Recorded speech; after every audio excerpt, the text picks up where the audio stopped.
Wait, is that Jungle just sat? Oh yeah, Jungleman. yeah. It's Let's go. Cherry Blau. Yeah, Yeah, Cherry that's Blossom. fair. He's back in the mix. Let's go. Oh, he's shoving. Jungle.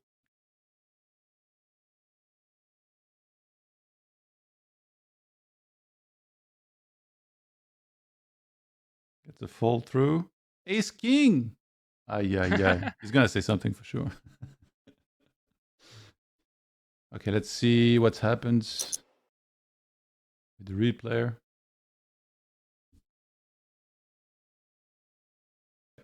So rigged opens, low jack, jungle, 3-bets, hijack, rigged just calls, 9-7-3 rainbow. When somebody what's the lowest pocket pair here that calls the 3-bets? Because in my games it's tighter, so I think it might be like 9s plus. But in those games, like, is there still 7s? Are you even opening 3s like 100% in low jack? I mean, this is no rake, so I would say yeah, you can open 3s and 4s. Not sure doses, but I think you have to almost call most of the time all the pockets. Probably if you call them every time, it's kind of a mistake. But I would say with no rake and the 3-bet was to 700. Yeah, I think it's most likely a call every pocket. Okay. But I'm not sure. Yeah. But I remember something from where I study from the mid-stake challenge. I think. Is this typically a board then in these positions where after you 3-bet, you're gonna want to c-bet on the 9-7-3 rainbow? If you have ace king, or like, Yeah, how does it work exactly here? yeah, I think it's really good board for Jungleman. I think the c-bet frequency is really high. So ace king is like a value here. I think he can get called by worse ace x, king, queen, backdoor, whatever. So really standard at flop, I'll say. Okay, then we get a 4 of hearts now bringing in the flush draw, and he checks back this time. Deuce of spades on the river. So why check on the 4 then? Is he just trying to play 2 streets and he decided it was going to be flop and river, or like what's going on here? You repeat, sorry? Why is he checking back the turn, like, as opposed to betting? Like, did he decide from the start? With ace king? Yeah, he was gonna take like some sort of two street line where, like, that would represent a big pair potentially, or would big pairs always 3-barrel here? So I think ace king on the flop, for me, it's a value hand. Yeah. Because you, as I said, you're getting called by worse hand. But then on the turn, you cannot value bet ace king because okay, you might get called by some flush draws, but you're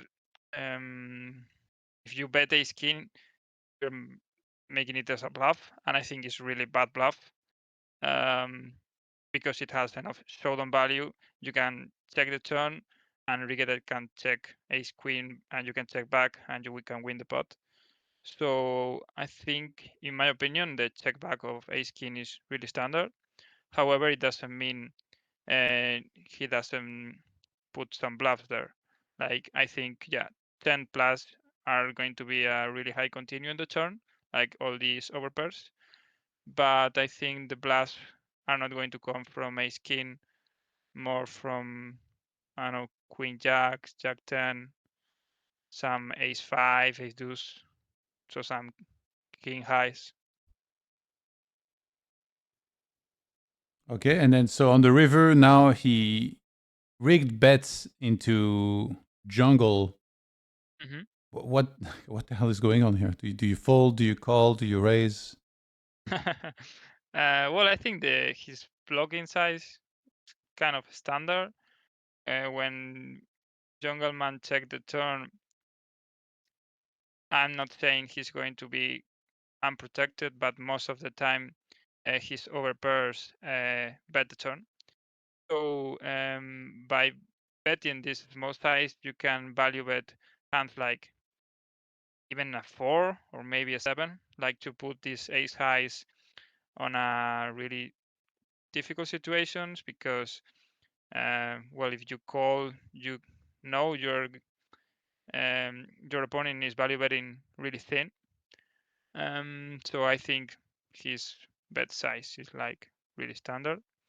And then the jam is not sure if it's a thing, but he's basically ripping like a trap or ace 5.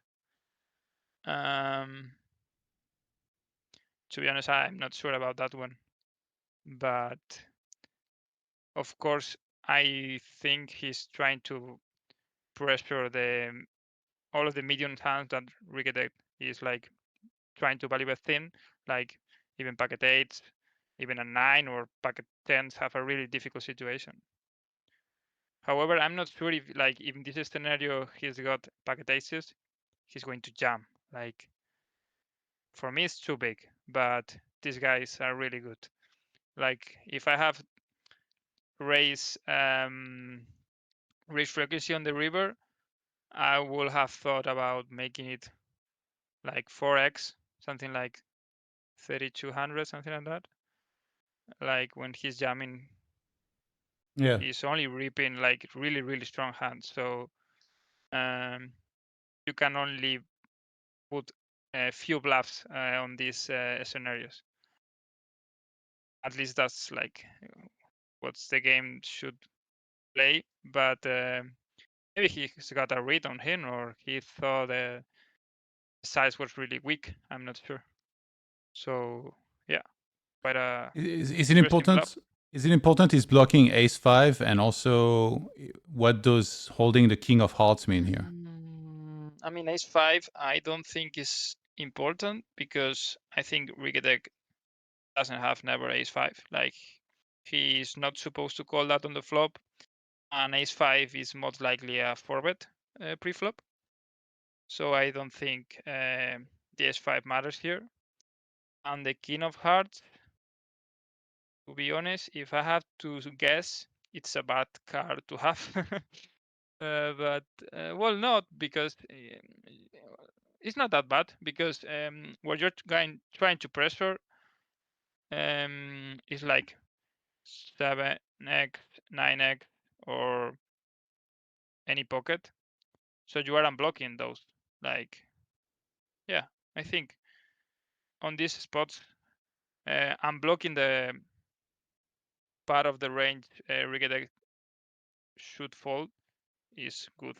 So with ace king, he's unblocking that, and he also blocks some ace 9, king 9 suited, but not sure if that's right there pre-flop.